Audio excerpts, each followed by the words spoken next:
হচ্ছে ফারহানা রহমান আবার স্যারের কাছে যাওয়ার আগে দুটা কথা একটু বলতে চাই। নার্গিস আপা, ওই চিৎপা চেঁচামেচির কাজে কিন্তু এখনো আছে। আমি যে ফিচার ফিল্মের প্রযোজক হয়েছি, আমি ওটার এক্সিকিউটিভ প্রডিউসার হিসেবে কাজ করলাম। আমি প্রথম দিন আমার যে ডিরেক্টর, আমি নাম নিচ্ছি না এখন, ডিরেক্টরকে আমি প্রথমেই বলেছি আমার সেটে দুটো জিনিস হবে না। একটা হচ্ছে আপনাদের ব্যক্তিগত যদি কোনো অভ্যাস থাকে, আই অ্যাপ্রিসিয়েট ইট, বাট এটা সেটে হবে না, এটা সেটে হবে না।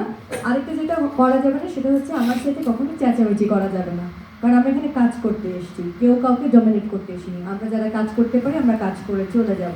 এবং জানাটা জরুরি, যেই জানার জন্যই কিন্তু আমরা 64টি জেলায় যে কার্যক্রমগুলো নিয়েছি, বিশেষ করে নারীদের জন্য।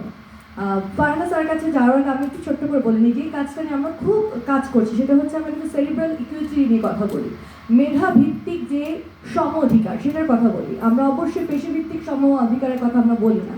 নারী পুরুষের ক্ষেত্রে যে অধিকার যার পাওয়ার কথা সেটা যেন ততটুকুই আমরা পেতে পারি, সেই জন্য যতটুকু স্কিল ডেভেলপমেন্টের দরকার আমরা সেই প্রসেসেই যাব। এই নিয়ে আমাদের অনেক দাবি দেওয়া তো থাকবে ফারহানা স্যার।